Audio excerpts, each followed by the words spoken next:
to introduce our first keynote speaker, Dr. Ruth Graham. I guess she's known to virtually all, if not all of us. Hence, I guess I don't need to introduce her. But that doesn't mean, Ruth, that I'm not going to. On the contrary, introducing a speaker is one of the rare moments that you can address a colleague who can't respond back. And that's such a great opportunity. Colleagues, in the last 1-2 decades or so, Ruth has been helping us transforming engineering education. And she's quite successful with that, as is evident from e.g. an honorary doctorate she received in 2018 from Chalmers University, or the Leonardo da Vinci Medal from the European Society for Engineering Education for outstanding contributions to engineering education. I guess that sums up both of these, the importance of the work that Ruth has been doing for us. And you might perhaps wonder what is key to her success. And I would argue, apart from understanding the topic, not sure whether everybody knows, but Ruth holds a degree in mechanical engineering. And I guess that puts her on the same page as most of the engineers and teachers she is talking to. Ruth is, I guess, recognized as one of us, so to say, and that gives her additional authority that most people recognize.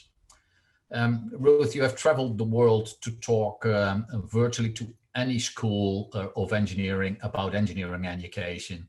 You frequently published papers, and people can look them up on your website if they're interested. It's really a great material. And in your report, you address relevant issues on modern engineering education. And I think many of you colleagues have participated in one of her surveys that she has conducted with all of us. Ruth is a leading figure in the movement of a more balanced recognition and rewarding of the teaching we all do at academia. Her work here helped pave the way for a change at many universities, or perhaps I should say, without her work, we shouldn't be half as far, and we would all been struggling with different views and different vocabulary on how to reorganize. And she really helped us in setting up a framework. Dear Ruth, I'll guess I'll pass the word on to you. Please take over from here for your keynote. Fantastic. Well, thank you. That's a really kind, generous introduction. Thank you so much. It's a pleasure to be speaking to you all. It's I wasn't able to participate in the session yesterday, but on Monday was just a fascinating conversation. And I learned a huge amount about what's happening. So it's a real pleasure to talk to you all today, this morning in the UK, but I know all sorts of different time zones that you're coming in at. So I'm going to talk about actually a project that I've just started a few months ago, which was a stepping stone from the 2018 MIT report that has brought all of us together. So I'm just going to share my screen to get that up. Can you all see that? Yeah, it's great. Fantastic. Thank you. So the study is looking at the lessons learned from COVID-19 and the future direction of engineering education. We're going through a significant time of change at the moment. And the study is really examining that change. But as a springboard for that, really, the report that came out a couple of years ago that identified all the institutions in this group, that was commissioned in 2016 by MIT, as Babi said on Monday, because of the launch of their new NEET program. And that report really talked about the fact that after many decades of discussion across the engineering education community about the need for change, that actually only a few institutions really had made significant change.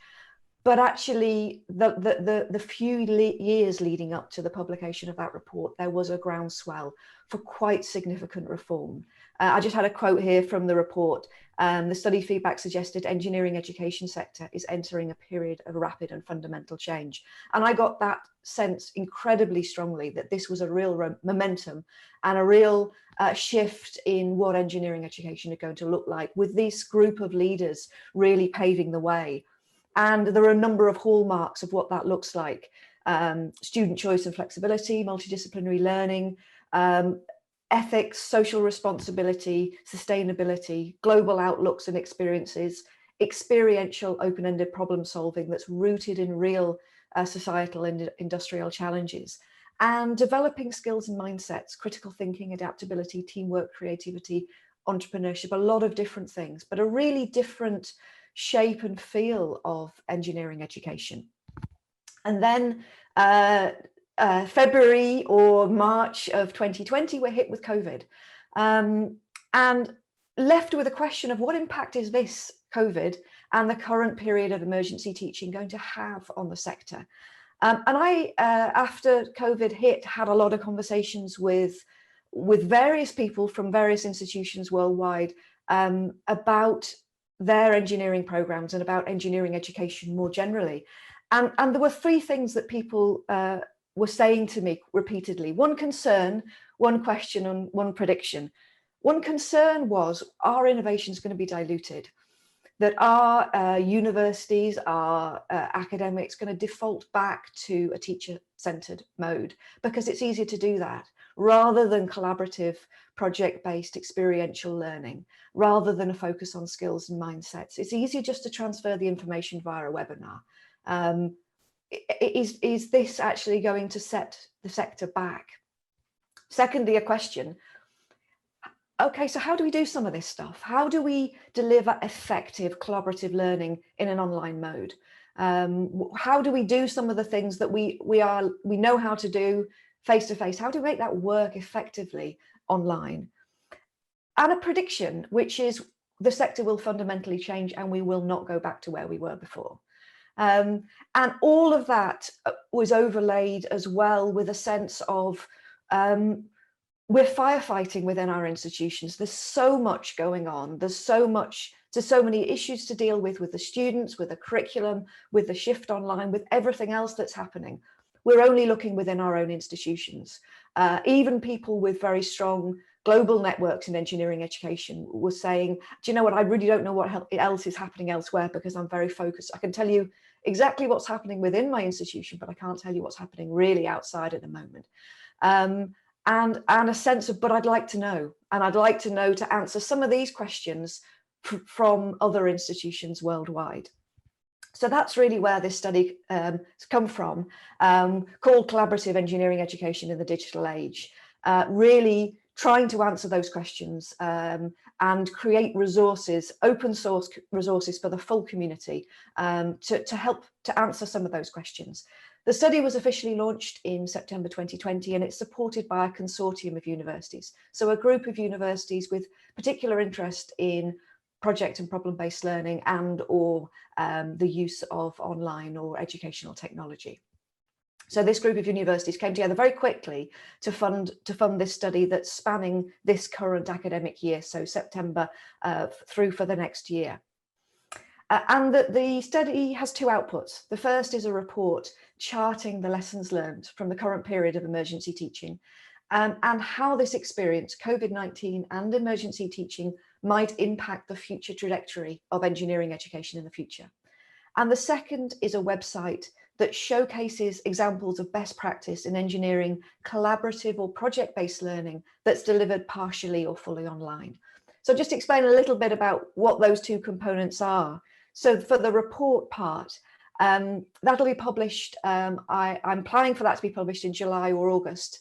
So in the UK or the Northern Hemisphere summer. It's built on consultations in the same way that the original report was, built on consultations with thought leaders in engineering education, including those with particular expertise in educational technology, around 50 people in all.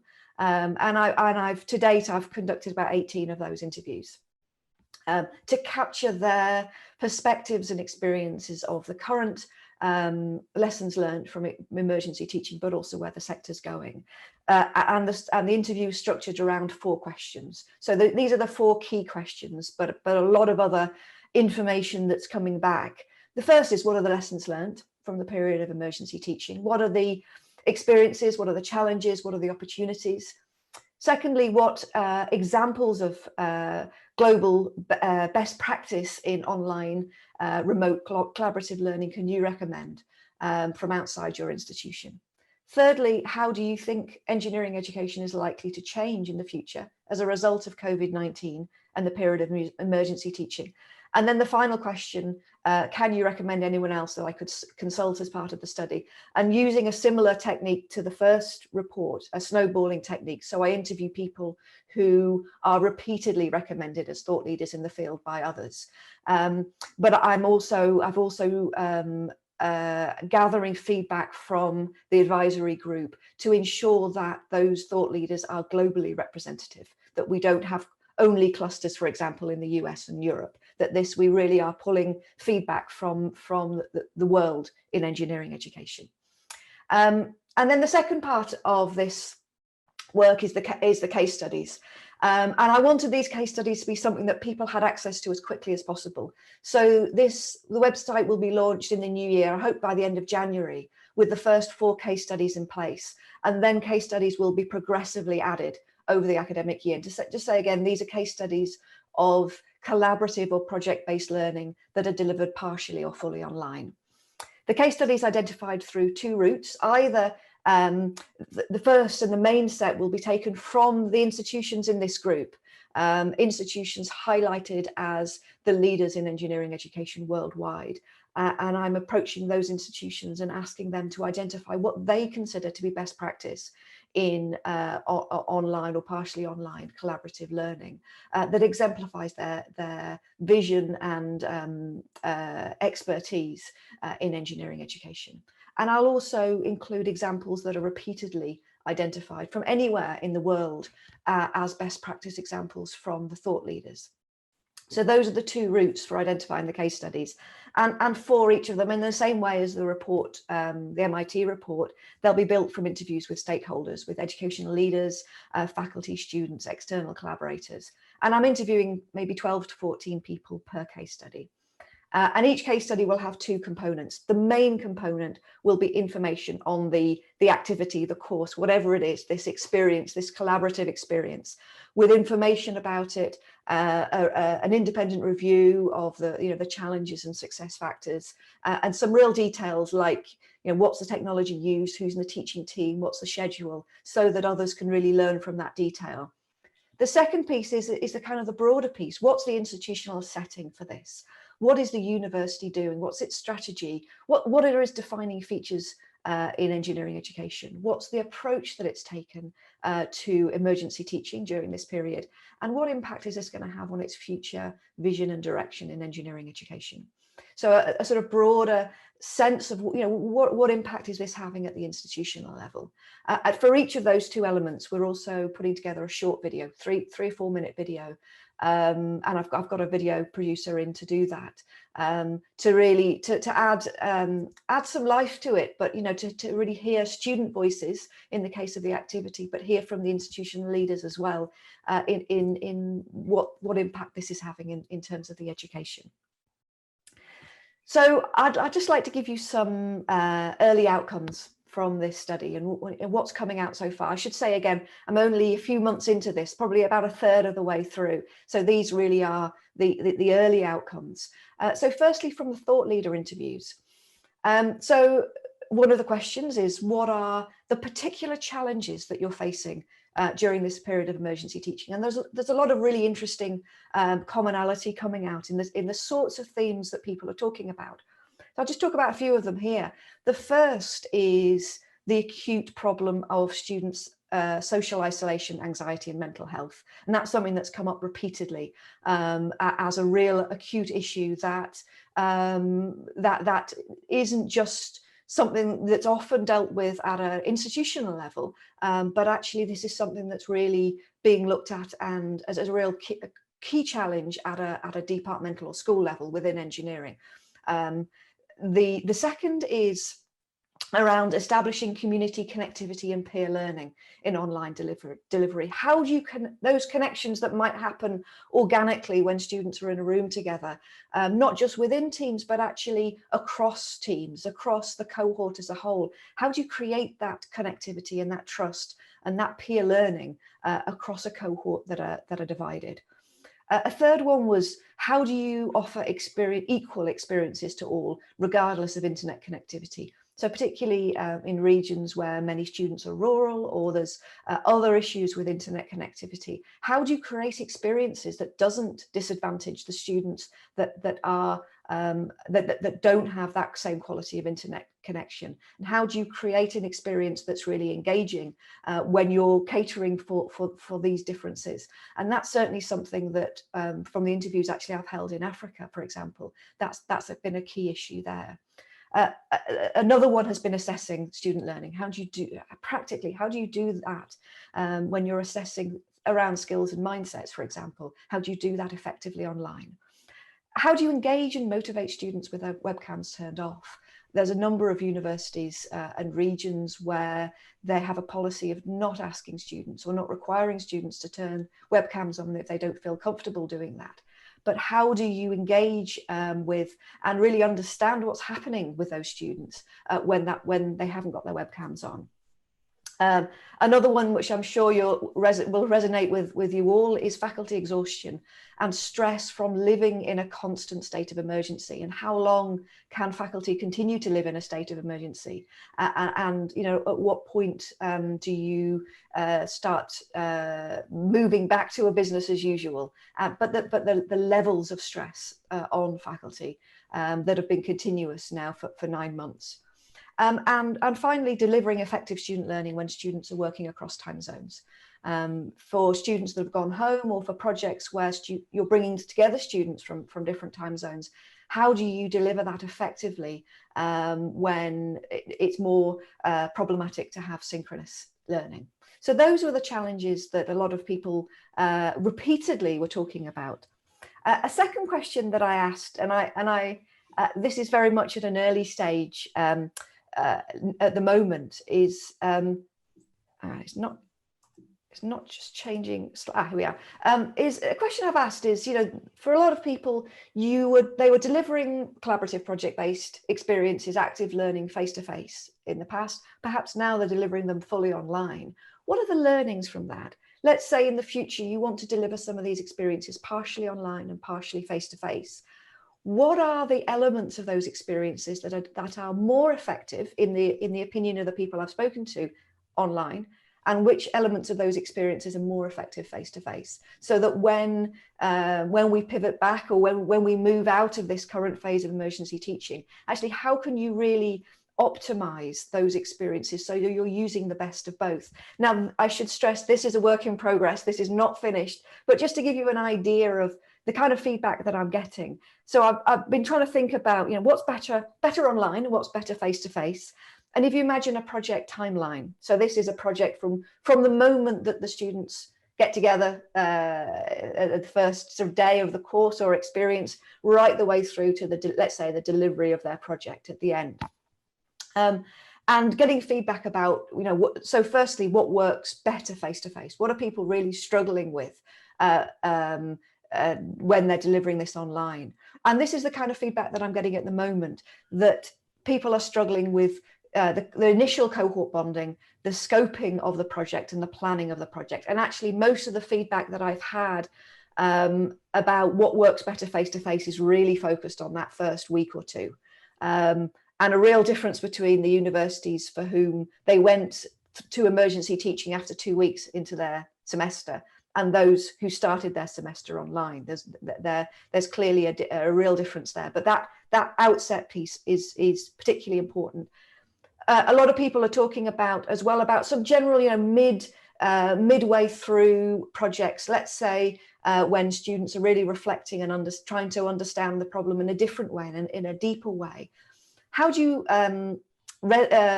conflict resolution? How do you deal with conflicts in teams when there isn't that tacit knowledge, you know, the body language, the eye contact that helps you to really to help students to understand one another better and to nip conflict in the bud or resolve conflict? How do you do that online? And that seemed to be more difficult. And this sense of reading the room as a faculty member, how do you identify, if you walk into a project room, you can often see when there's an issue. How do you do that online? And that's also linked for projects that have an expo, some kind of exhibition at the end. You're presenting projects, you're presenting physical prototypes. You've got an exhibition where you invite the world, or the community, the judges, whoever it is. Again, that sense of being able to read the room and make organic connections. You see something interesting, you have a really interesting conversation. How do you recreate that online? And that's another thing that people are struggling with. When they talked about what was better online, it was much less often pegged to a particular point in that project timeline. There were just more general factors that people talked about, that actually collaborating as a team teaching. There were a lot of real benefits to doing that online. The ability to bring in external connectivity, forming global teams, bringing in alumni, bringing in external collaborators that people would never have got face to face, but actually bringing that in to the experience was much, for a lot of people, much more beneficial online. And platforms where students can offer feedback and interact more easily, again, was seen to be much better online. And for students who often wouldn't put their hand up in class, actually some of these platforms really helped to bring those students out and to bring their voices in a way that hadn't been heard before. When people talked about the timeline, they often talked about particular things that they were doing and particular examples. And that's something I'm very keen to include in the report. I'll just give you one example, because this is someone I spoke to yesterday who was part of the Iron Range team, and talked about a system used for team formation that was really interesting, where students posted through this forum that they'd created, they posted their real interests and their areas of expertise. They allowed them to look at some challenges in clinical engineering and medical engineering, and post which of those they were particularly interested in and other ideas. And the system allowed the students to come together and to form teams around the expertise they had and the interests they had and the project ideas they had. And it was very clear that would be extremely difficult to do face to face, but actually through this system, it allowed that team formation to happen in a way that students felt that they were really bringing their expertise. They had a real role in the team and a real engagement and interest in the topic. So that's just an example of this kind of feedback, but obviously this will be much more populated for the final report in July and August. And the third thing that I just wanted to mention is the feedback that people have been giving about the anticipated future directions for engineering education. The question of what's going to be different about the future trajectory of engineering education because of COVID-19 and because of the learning from the current period of emergency teaching. And some of these are obvious, blended learning, that that faculty have moved and have had to move to an online model, but a real sense that as you said, I put in a quote there, the death of the traditional lecture, a sense that when we go back, it will be a much more blended offering. And linked to that, a lot of people were talking about the campus learning spaces, and will we need these huge lecture theatres to deliver lectures that perhaps are no longer going to be prominent parts of the curriculum. And a lot of institutions talking about converting lecture theatres to project and community spaces to support a different way of working. The third sense of this collaborative team teaching, a real sense that faculty have had to take risks during this period. There's been no choice. There's been a complete pedagogical shift in some cases. And that actually there may well be more comfort with faculty taking risks, and therefore the ability to be innovative, that actually there's been a shift in mindset, that that this fear of moving from the way that I've taught for 20 years may have lifted for some faculty, and there'll be more willingness to innovate. One thing that's been really clear to me is the prominence of undergraduate teaching assistants, that a lot of institutions are talking to me about how pivotal they have been in the shift. how the role that they've played has really increased in terms of really understanding the problems that students are facing, being able to empathize and to come up with solutions and to very rapidly implement that, and really being a conduit between the students and the faculty in conveying issues and problems, conveying constraints, and really coming up with rapid solutions, and a sense that their role will be greater in the future, that there's a real sense that group has played a really positive and important role. The next one around shared teaching resources, the sense that a lot of institutions are reinventing the wheel, and I think a greater willingness to think about where in the future where they may take shared resources and how they may identify the best resources out there when people have got more time to actually look outside the institution rather than deliver what they need to deliver. Sustainability, there's a more explicit focus on sustainability, climate change, and some of the challenges that are facing the world, and bringing those much more explicitly into the curriculum. A focus on global and interconnected projects. I think this is something that a lot of institutions have wanted to do, but struggled with the difficulty of students across multiple time zones of different parts of the world, and a sense that the opportunities offered by emergency teaching and some of those experiences developed will continue on. And also a sense I mentioned before of bringing in external partners from across the world, and the real benefit of getting people that a university never would have got face to face, but actually was willing to Skype in or to Zoom in for an hour, and actually the benefit that has for students. And the final is a broadening of student learning outcomes, that a number of institutions have talked to me about the fact that resilience particularly is a key attribute that needs to be explicitly part of the curriculum. And I think linking back to this issue of student mental health, but actually of, this is an uncertain world, and the development of resilience, flexibility and identity are really important attributes for students to take them through their careers, and all the uncertainty that may come with that, but a real engagement and interest in resilience, flexibility and identity. So I finally just wanted to give you a bit of overview of the first group of case studies. So that was, some of the things that the thought leaders have said, but I've been working on these first set of case studies. So the first 4 that will go into the website when it launches early in the new year is a challenge from SUTD. Another program called Engineering Challenges from Pontifical Catholic University of Chile, a project from Aalborg University called the Giraffe Project, and the Systems Design and Management Bootcamp from MIT. The 5th case study is under discussion at the moment with Iron Range Engineering. I suspect that will focus on student motivation, but we're still looking at that. But with each of the case studies, what I've tried to do is link them back to some of the themes that are coming out of the thought leaders, such that these are not just interesting case studies in their own right of collaborative online learning, but they're really giving guidance and insight and inspiration to some of the challenges and themes that are coming out. So just to give you an example, a few examples of that. So this is the slide I've just shown about what the thought leaders were saying about the anticipated future directions for engineering education. So one of them was this collaborative teaching teams with a greater prominence of undergraduate teaching assistants.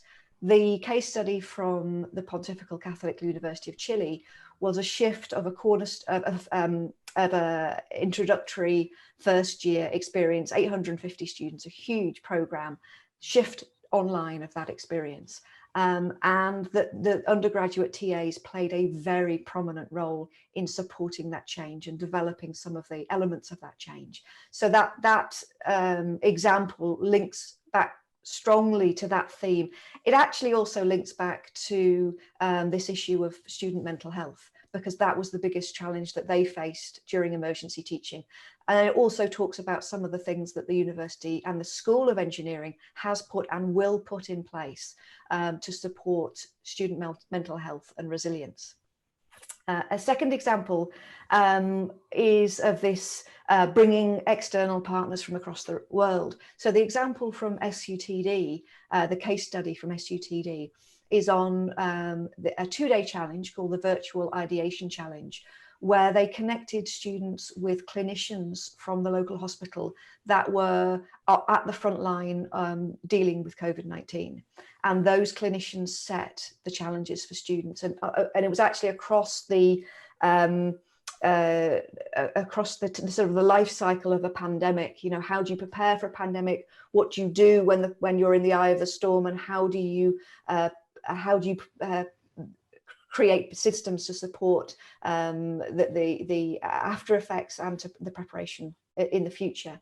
So the clinicians set those challenges, but the students connected with those clinicians remotely from all working from home. It was 100% home working, but also they had access to things like 3D cameras within the wards, so that they and within the dormitories, so that they could actually really have some insight into what was happening within those situations. So that's another example from one of the case studies. And other of the case studies are linked to the challenges faced during the period of emergency teaching. So the two I wanted to highlight in particular are the two case studies that I'm working on at the moment. So I'm midway through these interviews, so I'm sort of immersed in these at the moment. So the first links to this challenge of how do you assess student learning online.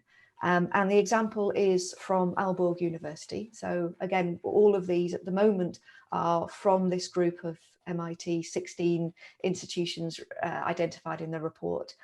And as was mentioned on Monday, in the context of two big changes that are happening at Aalborg University at the moment. The first is mega projects. So these are projects, rather than having students just taking a series of different project-based experiences throughout their studies.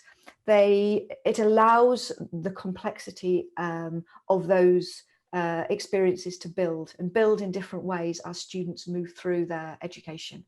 They could build in terms of the technical challenge, in terms of societal challenge, in terms of the interdisciplinarity of it as the students progress. And it's really focused on nurturing some of these important learning outcomes that are perhaps becoming more prominent, like flexibility, problem solving, collaborative thinking. And so I'm looking at one of those mega projects, but also in terms of, how do you evaluate the development of these skills? Aalborg has also launched something called Pbl Competencies, which helps to nurture and track these progressive learning outcomes and competencies as students progress through their studies. And this allows them to reflect on the competencies that they're developing and maybe their strengths and weaknesses and areas to develop, and what makes them, what contribution that they have. But it's also something that they can bring to their employers to demonstrate the sorts of things that they're learning within their studies. So the particular mega project I'm looking at is the Giraffe Project, and it's not interdisciplinary, but the complexity comes from the problem that's set. This is an app for students with autism that the cohort is developing, but they progressively develop the coding for that app year by year. So when the students start, they're not starting from the beginning of a project. They're given where the students were the previous year, and they have to work on that and develop that in their own way. And it's adding a layer of complexity that you wouldn't typically have.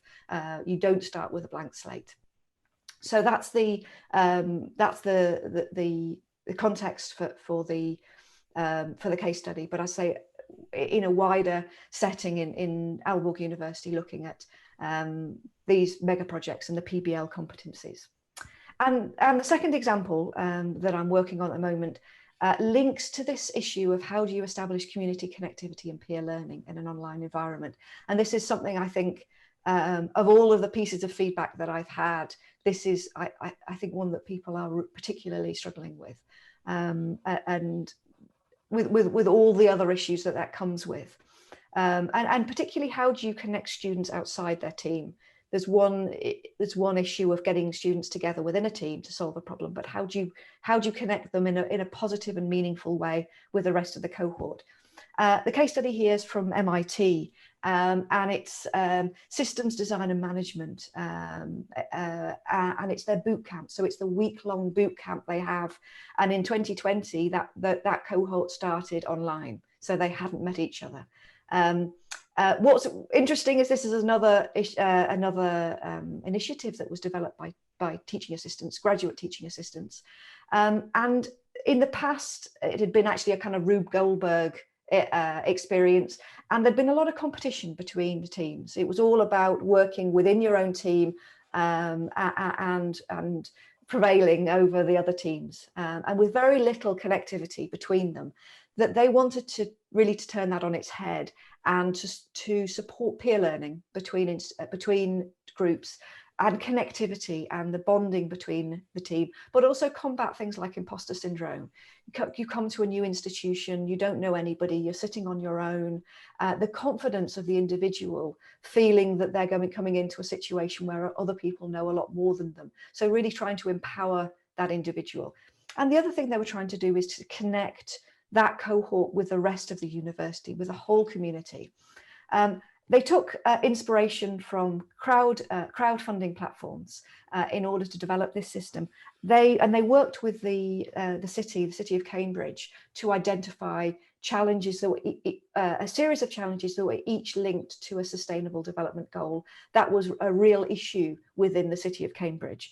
And they developed this system where each team was working on a different, and again, a really nice way to allocate students into teams. But for each team that was working, they presented their development and their findings online. But they had a system of coins, and each individual was given a number of coins, and those coins were paid to other members of other teams for help given. And you were part of the scoring system. Was each team had to exchange a certain number of coins in order for the cohort as a whole to complete the project. A certain threshold number of coins needed to be spent, and this was all done online. So you asked for help. We need Java coding, we need someone who's got connections to a charity, a homeless charity, whatever it was. They worked as a cohort to ask for and receive help to each other. There was also coins given to faculty and other members of the community that would give money for students if they looked at the project and there was a comment or a concern. If they had an adequate response from the project team to that, they again gave coins. And this really helped to build a sense of cohort bonding, but of asking for and receiving help and building the connectivity between the teams. And I think a really nice idea and a really effective way of bringing students together. So that's just to give you an idea of these different case studies, and the website will be launched, as I say, hope by the end of January, once these 4 case studies are in place. And there'll be a lot more information, and we've got PDF versions as well of the case study information, as well as the videos and other information. We're also hoping to develop a community from that as well, so maybe having some way of feedback and asking questions for each of those case studies. And then the next steps are really for me to continue with that. I'm going to be interviewing thought leaders to capture their perspectives on the lessons learned from emergency teaching and the future direction of the field. And I'll also be approaching institutions in the colloquium, the MIT 16, this group, to ask if they'd be willing to participate through a case study. And those conversations are ongoing, and I hope as many as you feel able are able to to participate through a case study. And if there are any ideas or any connections you'd like to make, please do reach out, and I'd love to have a conversation about that. Thank you. Thank you very much.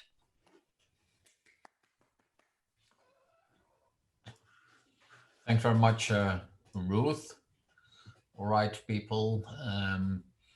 We're back on our normal Zoom screen, and I guess we have ample of time for some questions. I tried to follow that on the chat. Perhaps you can put it in the chat if you want, and John probably can assist me. Thanks, Ruth, for this inspiring talk and the outlook of what will come towards us as a community. And I guess everybody noted the open invitation to participate and help you with cases. And I think that would be great if we could learn from one another in a very quick way on how everybody's trying and doing, and use this terrible crisis to our advantage. I think that's a great opportunity that probably, hopefully, will not show up again in my lifetime. So thanks very much. Questions? Who can I invite for a first question? Seeing, oops, goes faster than I can read, colleagues. Bobby, can you kick off? So, excuse me. Fascinating talk, Ruth. Thank you, as always. So my question is really, so everything is hinging on how students are reacting to everything, right? So how can we assess their expectations from remote learning, online learning? I'm sort of thinking if there's a way to assess what they're expecting from it in a somewhat scientific way, then there could be a way of addressing those concerns in a more focused manner. It is. I mean, I know a lot of individual institutions are doing this. That surveying the students, trying to bring back, pull back that that feedback. I think it is difficult, and what a number of people have said to me is as one of the biggest challenges often is that students expect this to be a worse experience. That their initial expectation is that this is a dilution of the face-to-face experience, and sort of come in with those expectations. I think it's difficult because we are in emergency teaching, and I think there's each individual institution is assessing, how are students doing, where are the problems, what's working, what isn't, because so much of it is untested. I think maybe what will be more interesting is once we're out of this period of emergency teaching, then looking more critically, because there are some things that clearly aren't working at the moment at all. And, when people have pivoted with 3 days notice, it's not going to be right. And it's not going to be what they would have wanted to deliver. So I think it's tough to make an assessment right now, because that isn't the long-term game. It's just the stopgap. And I think in most institutions, it's still a stopgap. Let's get through this period and do the best we can.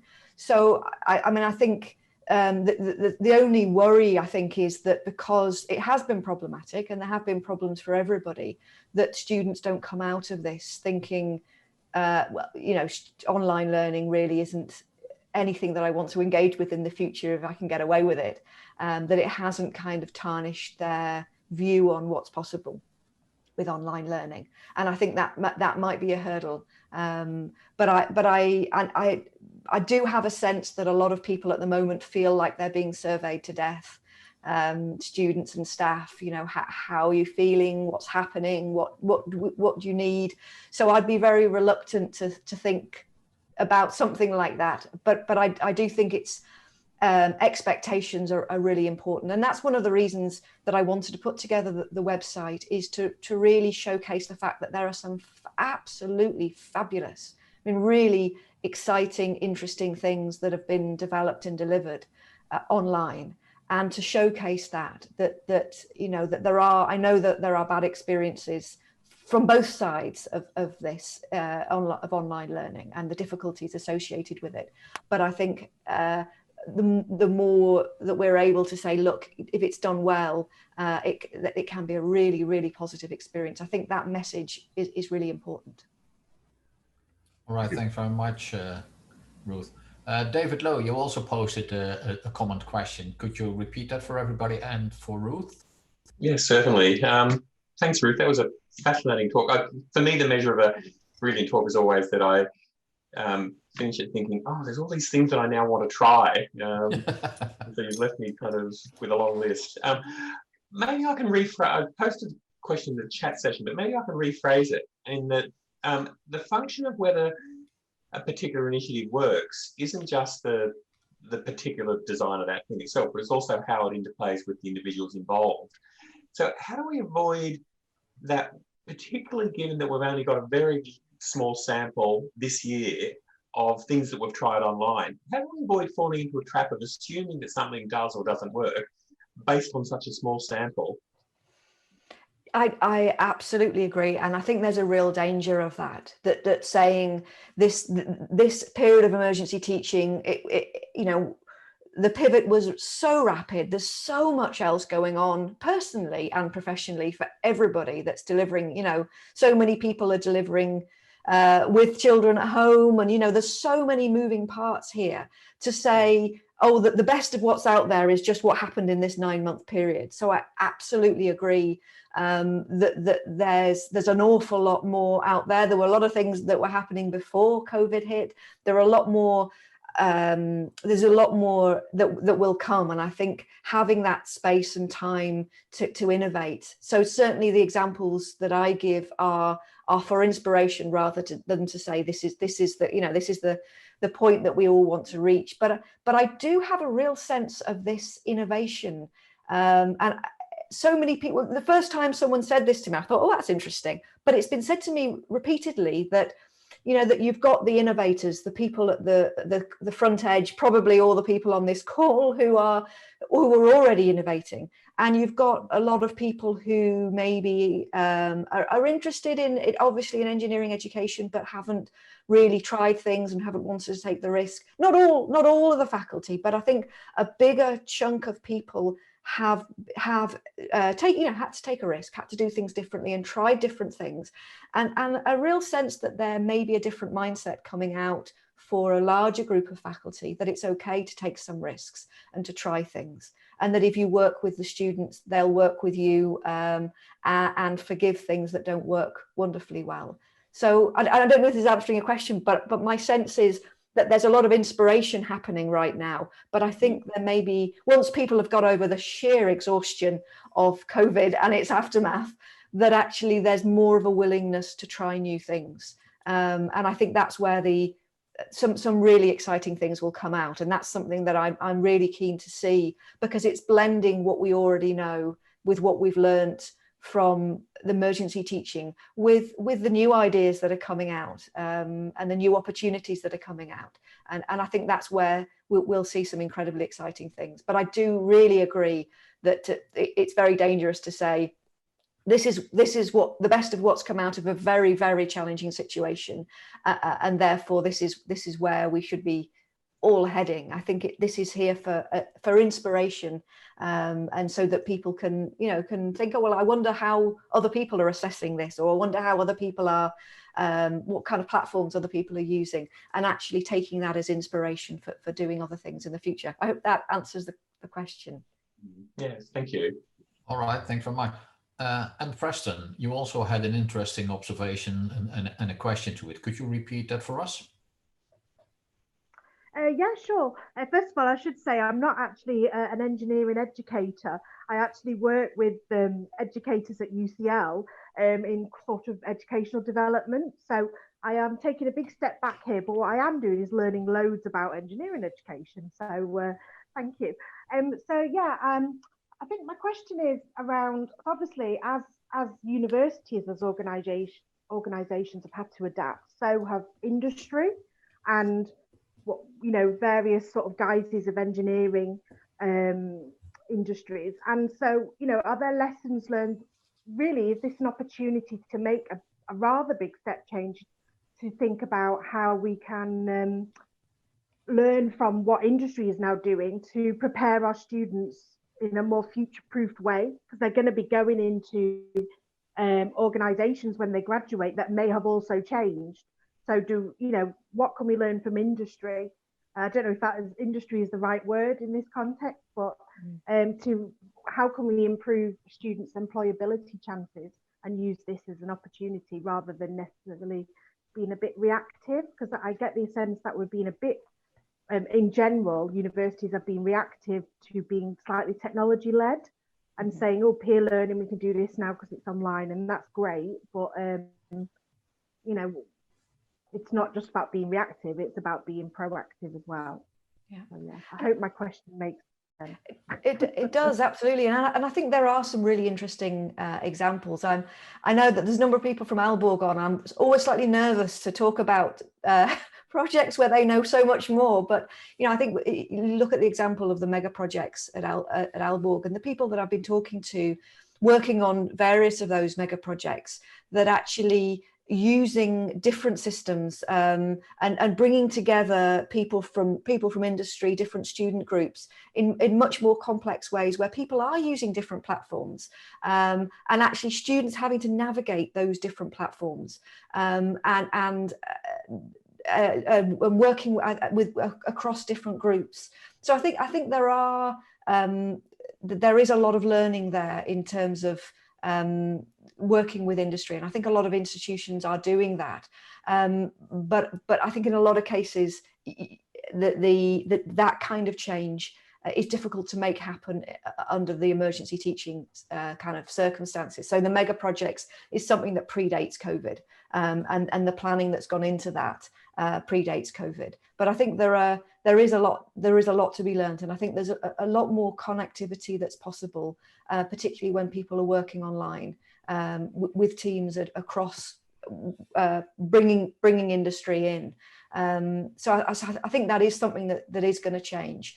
But I think that sense of students working on particular platforms, online platforms that are approved by the university. A lot of people are saying to me, actually, we need them to be much more adaptive and using some of the platforms that industry are using, and being able to adapt to different ways of working with different teams, and actually putting them in situations like the mega projects where they're straddling many different teams, and some of the teams they're working with have a different objective to theirs. And I think all of those things really help students to build that kind of flexibility and resilience, and mean that you don't have everything in blocks, that this experience is a certain number of credits, and this is the assessment, that actually those systems are more flexible, so that you can bring in different types of projects that last for different lengths of time. And that's another piece of feedback. I didn't put it in the list, but it's certainly something that people have been saying to me, that actually to make some of these things work, and some of these collaborations across institutions and with industry work, that universities are going to need to be more flexible about what each kind of piece looks like, each course, each subject looks like, so that you can bring in many more of these collaborations. And it'd be interesting to see if that's something that happens in the future. All right, Ruth and colleagues, there are still more questions and comments coming in, but I'm afraid I have to end this part, as we're running towards 10 o'clock, and I guess we need to stretch our legs a little bit or have a bio break, whatever. Two things are left. First is a question to you, Ruth. Could you, in the chat, answer the questions that we could not address here?